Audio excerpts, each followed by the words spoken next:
ఆయన ఉస్మానియా సూపరింటెండెంట్ వచ్చి ఒకటే మాట చెప్పిండు, ఇంకొక రోజు ఎక్కువ రోజు ఉంటే కోమాలకు పోతుందండి. అయినా భయపడలే. తెలంగాణ సోనియా గాంధీ నొప్పించి తెలంగాణ తెచ్చి నీ మోసం మాటలని దళితుల ముఖ్యమంత్రి అని నీకు అధికారం చెప్తే నాశనం చేసి ఇవాళ ఖమ్మం, నల్గొండ, మహబూబ్నగర్ జిల్లాలలో కృష్ణా జిల్లాలను మొత్తం కూడా ఆంధ్రాకి తాకట్టు పెట్టి 36 సీట్లలో 34 సీట్లే గెలిచినారు. అలా మన జిల్లాకు చెందిన ఓ దరిద్రుడు 3000 ఓట్లతో గెలిచినాడు. వాడు శని మన జిల్లాకు. ఒక్కసారి బ్రాహ్మణమైన ప్రాజెక్టు రోజు ఆడంగానే పోతారు కదా, 2 నిమిషాల ప్రాజెక్టు పోవచ్చు. ఎప్పుడన్నా పోయిందా? సరే, ఆయనంతా గుర్తు చేసుకొని కూర్చోలే. ఈడ 10 ఏళ్ళు పనికిరాని మంత్రి ఉన్నాడు కదా, సొరంగం ఎప్పుడన్నా పోయి చూసి వచ్చిందా? ఆ చిల్లరగాడు కూడా రోజు ఏదో మాట్లాడుతున్నాడు. ఇవాళ మేమందరం చెప్తున్నాం, రైస్ మిల్లర్ దగ్గర 24,000-25,000 రూపాయలకి ఇవాళ సన్నోట్లు కొండిచ్చినాం. నేను మిరియాలు కూడా 15 రోజులు పోకముందు 21,000 తీసుకున్నాను. నిన్న పోయి అడిగితే 24,000-25,000 తక్కువలో తక్కువ పడ్డది సార్, నువ్వు వచ్చిపోయినాం కానీ. ఎప్పుడన్నా రైతుల గురించి మాట్లాడిండా? ఎంతసేపు ఇసుక అమ్ముకోవడం, షాబాద్లో 80 ఎకరాల ఫామ్ హౌస్ కట్టుకోవడం, 1000 కోట్లు సంపాదించి తిండికి లేనోడు జగదీష్ రెడ్డి. ఇలాంటి వాళ్ళని పెట్టుకోనంట కాంగ్రెస్ పార్టీ ఏడాదిలో పతనం అయింది. రేవంత్ రెడ్డి ముఖం చూస్తే అర్థమైపోయింది, ఆయన ముఖం చిన్నపోయింది. ఆయన ముఖం చూసి మాట్లాడే ధైర్యం లేక 2 సార్లు అసెంబ్లీ సెషన్లో ముఖం లేక ఏడ తిట్టుబడవలసి వస్తుందో, నీ బండారం బయటపడుతున్నా అసెంబ్లీకి రాని దొంగవు నువ్వు. అసెంబ్లీకి రాని ముఖం లేదు నీకు.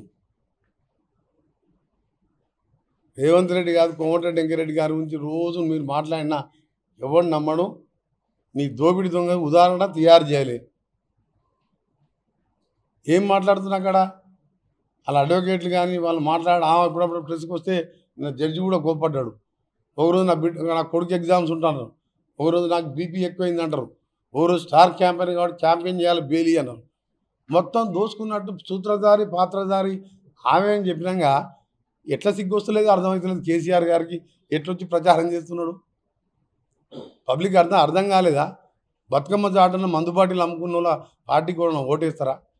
ఒక్క సీటు రాదు. 12-13 సీట్లు పెట్టుకున్నాం. 15 మిషన్ మా టార్గెట్. 12-13 సీట్లతోనే ఇలా పార్లమెంట్లో గెలుస్తున్నాం. ఆ తర్వాత 3 నెలలు బీఆర్ఎస్ పార్టీ దుకాణం బంద్ అవుతుంది, ఆ పార్టీ ఉండదని చెప్పి నేను ఖచ్చితంగా చెప్తున్నా. ఆయన అట్లా మాట్లాడుతుంది కాబట్టి వాళ్ళు ఏం కుట్రలు చేస్తున్నాం మాకు తెలిసిపోద్ది. దానికి డబల్ కుట్రలు చేస్తాం. కుట్రలు చేయము మేము చేసే పనులు చూసే వస్తారు వాళ్ళు. నీ పార్టీని బొందబెట్టేది ఖాయం. నువ్వు చూసుకో, నువ్వు రేపటికెళ్ళి కోమటిరెడ్డి వెంకరెడ్డి ఏందో తెలుస్తుంది. నువ్వు మాట్లాడినావు కదా మాటలు. నల్గొండను ముంచి మా ఏఎంఆర్పి నీళ్లు రాకుండా, కనీసం లైనింగ్ చేయకుండా, ఇంకా ముఖం లేకుండా మాట్లాడుతున్నాను. మన సూర్యాంపేటకు వచ్చిండు, మన అంతకుముందు నల్గొండకు వచ్చిండు, ముషంపల్లికి పోయిండు. 10 ఏళ్ళ కింద ఆ నాయన ముషంపల్లికి 10 సార్లు వస్తాను. పదవి ఇంట్లో కూర్చొని ఏడ్చుకుంటా అట్లా కొడుకుని పంపించింది ముఖం లేక. సొరంగం పూర్తి చేస్తే ఇవాళ బ్రహ్మాండంగా ఉంటుండే కదా మా జిల్లా. అందుకనే మీ అందరి ద్వారా ఒకటే కేసీఆర్కి చెప్పదలుచుకున్నాం. దాని కిందనే మళ్ళీ ఆయన కూడా ఇచ్చాడు. రేవంత్ ఖచ్చితంగా బీజేపీకి పోతున్నాడు. ఈ మెంటల్ అయింది ఆయనది కొడుకులకు, తండ్రి కొడుకులకు, ఆ బామ్మర్దికి కొంచెం కూడా. ఆ కవిత జైల్లోకి పోయేసరికి మెంటల్ అయింది. ఎట్లా 2 ఏళ్ళు బెయిల్ రాదు, మేము కూడా పోతాం ఫోన్ ట్యాపింగ్లా, కాళేశ్వరంలా, యాదాద్రిలా. మనోడు కూడా పోతాడు. మన జిల్లా కూడా అలా లోపలికి బెయిల్ వచ్చేది ఉన్నది. 50,000 కోట్లకు పెంచింది దాన్ని. 29,000 కోట్లకు నామినేషన్ మీద బిహెచ్ఎల్కి ఇచ్చిండు. అది ఇస్తానికి వీలు లేదు. 5 లక్షల కంటే ఎక్కువ టెండర్ పెట్టాలి. పెద్ద స్కామ్ అది. ఎల్ నరసింహారెడ్డి హైకోర్టు మాజీ ప్రధాన న్యాయమూర్తి గారు ఎంక్వైరీ చేస్తూ నోటీస్ ఇస్తున్నారు. అందుకనే చెప్తున్నాం, కాంగ్రెస్ పార్టీ గురించి మాట్లాడినా మరొకసారి మర్యాద దక్కదని చెప్పి మేము తలుచుకుంటే నీ దగ్గర అయ్యారా 7-8 మంది ఎంపీలకు పోయి సగం మంది మా దాంట్లకు, సగం బీజేపీలకు పోయి ఎంపీ టికెట్ తెచ్చుకున్నాం. నీ క్యాండిడేట్లకే దిక్కు లేదు. ఆయనకంట సీట్లు వస్తాయంట, మాకు 1-2 వస్తాయంట. నవ్వు వస్తుంది పొద్దున ఆయన స్టేట్మెంట్ చూస్తుండే. అందుకనే మరొకసారి కేసీఆర్ గారికి చెప్తున్నాం, నీ బిడ్డను బెయిల్ తెచ్చుకునే ఉపాయం చేసి, ఈలో కూడా నువ్వు నీ కొడుకు జైలుకి పోతే మా ముఖ్యమంత్రి గారు చెప్పినట్టు డబుల్ బెడ్రూమ్ అనుకున్నాం ఒకటి చెల్లపల్లి జైల్లో కడదామంటే అది సరిపోనట్టుంది. ఎందుకంటే ఈ రావులందరూ పోతట్టున్నారు. ప్రభాకర్ రావు నుంచి మొదలు పెడితే తారక రామ దాకా ఎన్ని డబ్బులు కూడా కట్టాలి, చెర్లపల్లి కొని కట్టాలి, చెంచల్గూడలు కొన్ని కట్టాలి, చేసిన మోసాలకు రాలిగా మళ్ళీ కాంగ్రెస్ పార్టీ గురించి మాట ఎత్తే మర్యాద దక్కదని చెప్పి సీరియస్గా వార్నింగ్ ఇస్తున్నాం. నువ్వు అనుకుంటున్నావు ఇట్లా కాంగ్రెస్ వాళ్ళు మర్యాదగా మాట్లాడుతున్నావు అనుకుంటున్నాను. నువ్వు నిన్న మొన్నటిదాకా బచ్చగాడు మాట్లాడితే ఏమో అనుకున్నావు. నిన్న నువ్వు ఎప్పుడైతే మాట్లాడినావో రేపటికెళ్ళి నిన్ను వెంటాడతాం, నువ్వు వేటాడతాం. నువ్వు కట్టెపట్టుకొని నువ్వే అన్నావు కదా మమ్మల్ని వెంటాడతామని. మాకు కట్టెపట్టుకునే వెళ్ళలేదు, మేము గట్టిగా ఉన్నాం. నువ్వు ముసలాయన కట్టెపట్టుకొని వేటాడేది లేదు, వెంటాడేది లేదు. నీ దుకాణమే బంద్ అయింది. అందుకని మరొకసారి తీవ్రంగా ఖండిస్తున్నాం. ఇలాంటి మాటలు ప్రజాస్వామ్యంలో మంచి పద్ధతి కాదు.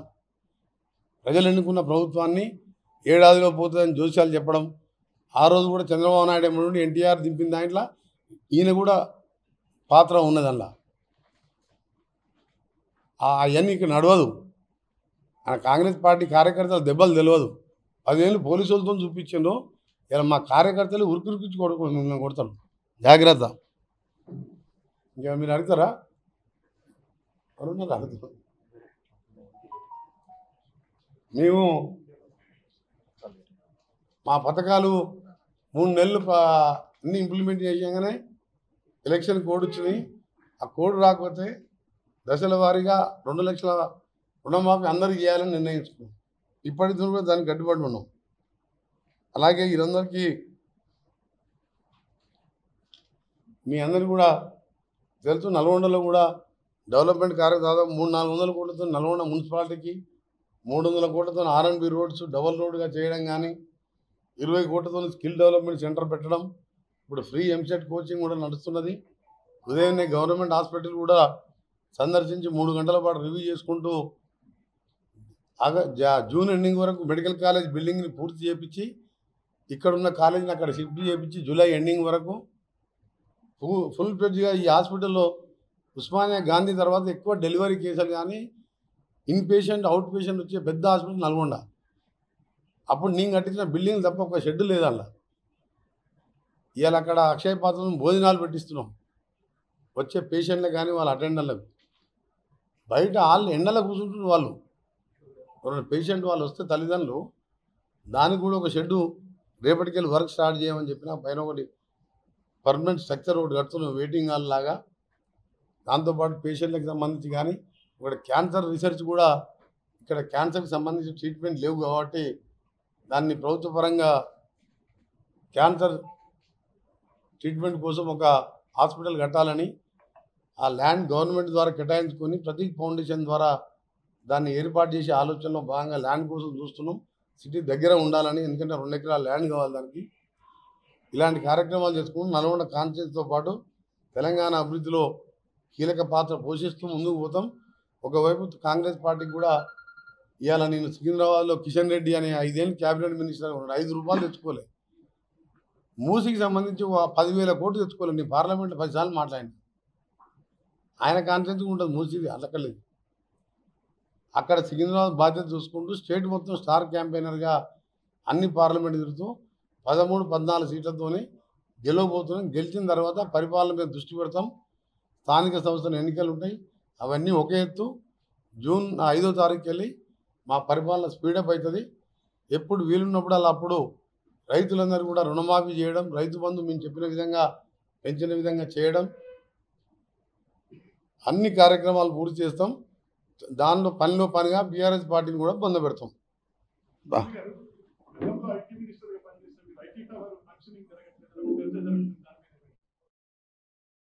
ఇంకో ఎన్నో సంక్షేమ కార్యక్రమాలు, సంక్షేమంతో పాటు మన నల్గొండకు ఒక శనిలాగా పడ్డ మూసి, దానికి ఇప్పుడు టీసీఎస్ ఐటీ కంపెనీతో మాట్లాడి మనం మీ అందరికీ 120 కంపెనీలను పిలిచి 12,000 మంది వస్తే జాబ్ మేళాకు 6,410 మందికి 30 నుంచి 1,00,000 వరకు శాలరీ లెక్క అక్కడ జాబ్ మేళా పెట్టి ఉద్యోగాలు ఇప్పించిన.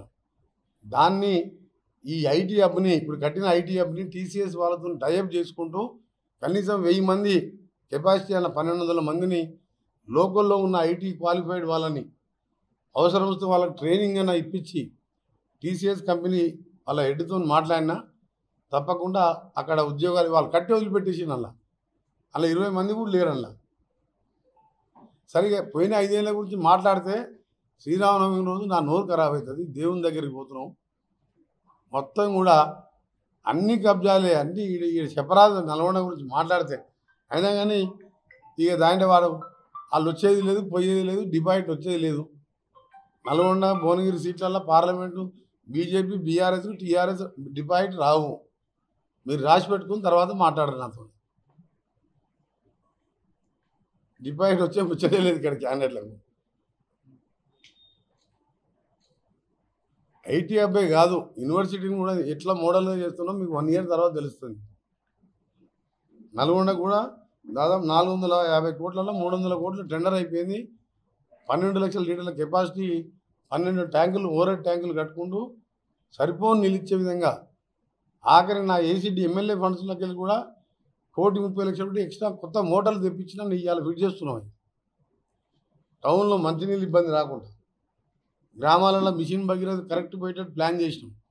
కాకపోతే ఈ దరిద్రుడు చేసిన పాపాలతో పోయినసారి వర్షాలు రాక ఆ ముఖ్యమంత్రిగా ఉండి పాపాలు చేసింది కాబట్టి వర్షాలు రాలేదు. కాంగ్రెస్ వచ్చింది కరువు తీసుకొచ్చింది కాదు. ఈ పాపాతుడు ముఖ్యమంత్రి ఉండి దళితుని ముఖ్యమంత్రి చేస్తా లేదా మెడ నరుక్కుంటూ అబద్ధాలు ఆడింది కాబట్టి వర్షాలు రాలే. 2004 నుంచి 2014 వద్దంటే వర్షాలు వచ్చినప్పుడు కాంగ్రెస్ పరిపాలనలో. ఎప్పుడు కూడా మూర్ఖులు పాలించినప్పుడే ఈ కరువు వస్తుంది. అందుకనే ఈరోజు ఈ ఎస్ఎల్బీసీ సొరంగం పూర్తి చేయడం, 24 గంటలు 3 సంవత్సరాల్లోనే ఇవన్నీ ప్లాన్ పెట్టుకున్నాం. 1 సంవత్సరం లేట్ అయిన హైదరాబాద్ విజయవాడ డబల్ రోడ్డును కూడా ఎక్స్ప్రెస్ రోడ్డుగా మారుస్తున్నాం. నా ఆర్ఎండ్బి డిపార్ట్మెంట్ ద్వారా ఇప్పటికే జిల్లాలో 600 కోట్ల రూపాయలు ఇవ్వడం జరిగింది నల్గొండ జిల్లాకు. అన్ని జిల్లాలకు కూడా కేంద్రంకి వెళ్ళి నిధులు తీసుకొచ్చి రోడ్ల అభివృద్ధి ఒకవైపు, పార్టీ కోసం, ప్రజల కోసం, పేదవాళ్ళ కోసం ఎంసెట్ కోచింగ్ కానీ రేపటికెళ్ళి గ్రూప్ సర్వీసెస్ వల్ల కూడా పర్మనెంట్ రెగ్యులర్ కోచింగ్ సెంటర్లు పెడుతున్నాం. ఇప్పుడు పెట్టే ఎంసెట్ కోచింగ్ నైట్ కూడా వాళ్ళకు అకామిడేషన్ పెట్టి, భోజనాలు పెట్టి, మార్నింగ్ బ్రేక్ఫాస్ట్ పెట్టి అందరు సీనియర్ లెక్చరర్ని ఆ గోనారెడ్డి సీఈఓగా రిక్వెస్ట్ చేసి వాళ్ళతో కోచింగ్ ఇప్పిస్తున్నాం. ఎందుకంటే గవర్నమెంట్ కాలేజీల పిల్లలు ఎంసెట్ కోచింగ్ తీసుకుంటే 1,00,000-2 లక్షలు ఫీజు కట్టాలి. అందుకని ఈ కార్యక్రమాలకు తోడు నల్గొండ టౌన్ కూడా 700 కోట్లు మీకు తెలుసు. ఒక మణిహారం లాగా ఏ విధంగా హైదరాబాద్ చుట్టూ RRR రీజనల్ రింగ్ రోడ్డు 30,000 కోట్లతో నా డిపార్ట్మెంట్తో జూన్లో టెండర్ పిలుస్తున్నామో, జూన్ మాసంలోనే నల్గొండ ఔటర్ రింగ్ రోడ్డు 700 కోట్లతో శాంక్షన్ అయ్యి డిపిఆర్ అయిపోయింది, అలైన్మెంట్ ఫిక్స్ అయింది. దాని చుట్టూ వచ్చిన తర్వాత దాని చుట్టూ కూడా కాలనీలు కట్టి టౌన్లో ఉన్న పేదవారికి, మైనార్టీలు, దళితులు కానీ చిన్న చిన్న కిరాణా షాపులలో పని చేసుకునే వాళ్ళకు వాళ్ళకి 6-7 వేల జీతం వస్తే అందులో 2,000 కిరాయికే పోతుంది. ఈ 4 ఏళ్లలో మ్యాక్సిమం ప్రతి ఒక్కరికి సొంత ఇల్లు కట్టించే విధంగా ప్లాన్ చేసుకుంటున్నాను. నల్గొండ కాన్స్టిట్యున్సీ వదిలిపెట్టండి. ఇక దీన్ని ఈ 4 ఏళ్లలో నిజాయితీగా పనిచేస్తూ నేను, మా లీడర్లు, మా వర్కర్సు పార్టీలకు అతీతంగా ప్రతి ఒక్కరికి సేవ చేయాలనే కార్యక్రమాన్ని ఒక మోడల్ కాన్స్టిట్యున్సీ తెలంగాణలో ఏదంటే నల్గొండ అని చూపించే విధంగా చేసే కార్యక్రమాలను కూడా 4 నెలల్లోనే ఇన్ని వర్క్స్ గ్రౌండ్ అయినాయి. ఆఖరికి ఐటీఐలో 20 కోట్లతో స్కిల్ డెవలప్మెంట్ సెంటర్ వర్క్ కూడా స్టార్ట్ అయింది. నీలగిరి నిలయం అని చెప్పి క్లాక్ టవర్ సెంటర్లో దాదాపు 90 కోట్లతోనే. హైదరాబాద్లో కూడా అలాంటి ఫంక్షన్ హాల్స్ లేవు. అలా మ్యారేజ్ చేసుకున్న, కాన్ఫరెన్స్లు పెట్టుకున్న 2,000 పైన కెపాసిటీతో central air condition hall, dining hall, parking area, దాన్ని మీరు ఎలివేషన్ ఇవన్నీ చూస్తే మీరు శాఖ ఎక్కడ ఏ జిల్లా హైదరాబాద్లో కూడా లేదు. ఈవెన్ ప్రైవేట్ ఫంక్షన్ హాల్ కట్టినా 50 కోట్లలో అయిపోతుంది. దీని అన్ని వసతులతోనూ ఇక్కడక్కడ ఏ కల్చరల్ ప్రోగ్రామ్ చేసుకున్నా, మ్యారేజ్ చేసుకున్నా ఆ విధమైన మోడల్తో డిజైన్ అంతా కూడా మార్చిన నేనే. గతంలో కళాపాటి అది అని చూస్తే ఆడిపోయి చూస్తే శాంక్షన్ లేదు, ఏం లేదు. మళ్ళీ చూస్తే ఒకసారి ప్రగతి నివేదన సభ నాడు కేటీఆర్ వచ్చి 900 కోట్లు శాంక్షన్ అన్నాడు. 9 రూపాయల శాంక్షన్ లేదు. ఆఖరి మున్సిపాలిటీ కరెంటు మోటార్ లేకపోతే అప్పుడున్న మున్సిపల్ కమిషనర్ 50 కోట్ల రూపాయలు నామినేషన్ల మీద దోశ తిన్నాడు. వాడు తిన్నాడో ఇంకోటికని ఇచ్చిండు అప్పుడున్న ప్రజాప్రతినిధికి. నా ఎమ్మెల్యే ఫండ్కి వెళ్ళి 1,30,00,000 ఇచ్చిందన్న. ఇది మున్సిపల్ ఫండ్తో ముఖ్యమంత్రి గారు చెప్పి శాంక్షన్ చేయించుకున్నా. దాంతో అవుట్స్కట్స్ ప్రాంతాలకు కూడా 145 కోట్లు మళ్ళొక జీవో వచ్చింది.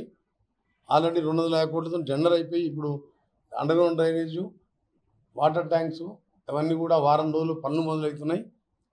ఏదున్నా సరే మరొకసారి కేసీఆర్ వార్నింగ్ ఇస్తూ ఇలా శ్రీరామనవమి సందర్భంగా అందరికీ మంచి జరగాలని ఈ మంచి ఈరోజు ఈ దుర్మార్గుడు ఈ విధంగా మాట్లాడింది కాబట్టి అతను తిట్టవలసి వచ్చింది.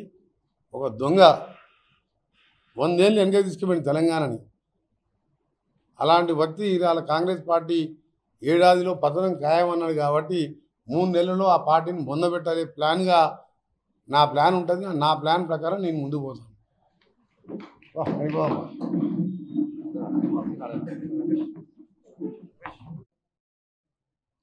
ఇంకో ఎన్నో సంక్షేమ కార్యక్రమాలు, సంక్షేమంతో పాటు మన నల్గొండకు ఒక శనిలాగా పడ్డ మూసి అనే ఒక ప్రపంచంలోనే ఎంతో కాలుష్యమైన రివర్ అది. హైదరాబాద్ డ్రైనేజు, ఇండస్ట్రీస్ వేస్టేజు ఇవన్నీ కూడా వచ్చి హైదరాబాద్ రంగారెడ్డి జిల్లాతో పాటు నల్గొండ జిల్లా జీవితాలను నాశనం చేసే మూసి మీద ప్రక్షాళనతో దాదాపు 50,000 కోట్లతో డిపిఆర్ తయారు చేసి ఇవాళ ముఖ్యమంత్రి గారు ప్రతిరోజు ఎక్కడ మాట్లాడినా, గతంలో ఎంపీగా నేను పార్లమెంట్లో మాట్లాడినా మూసి ప్రక్షాళన గురించి మాట్లాడుతూ ఇంకా ఎన్నో సంక్షేమ కార్యక్రమాలు, ఎస్ఎల్పి సొరంగం నువ్వు కుర్చేసుకొని కూర్చుంటా అంటే దాన్ని అక్కడనే పెట్టి ఇవాళ కరువు వచ్చి జగన్మోహన్ రెడ్డి నువ్వు ఇద్దరు కుట్రబన్ని మొత్తం కూడా మా కృష్ణా జలాలు రాయలసీమకు అప్పచెప్తే ఇవాళ నువ్వు ముఖ్యమంత్రిగా ఉన్నప్పుడు కరువు వచ్చి, నువ్వు చేసిన పాపాల కరువు వచ్చి, నీ బిడ్డ చేసిన నీ కొడుకు చేసిన మోసాలకు అవినీతి కరువు వచ్చి దేవుడు కోపడి ఆ కరువులో కూడా ఇవాళ మేము ప్రజలకు అందుబాటులో ఉంటూ ప్రజలకు మహిళలకు ఎప్పుడైనా ఉచితంగా బస్సులో ఎక్కియాలన్నా దాదాపు 35 కోట్ల మంది ప్రయాణం చేసిండు. 500కి గ్యాస్ సిలిండర్ ఇచ్చే కార్యక్రమం కానీ 200 రూపాయల యూనిట్లకు జీరో బిల్లు మననే మీరు చూసి మార్చికి ఎవరు బిల్లు కడతలేరు.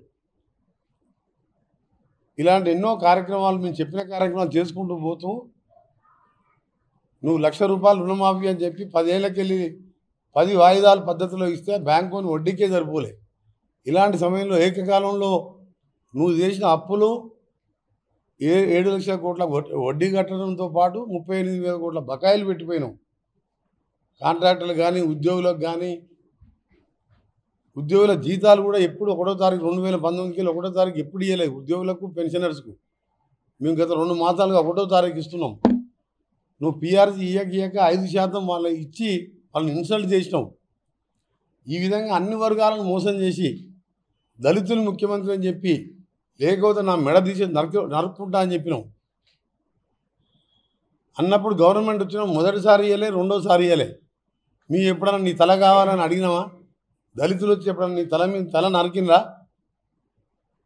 మేము చెప్పిన మాట ప్రకారం మాట మీద పోతున్నాం.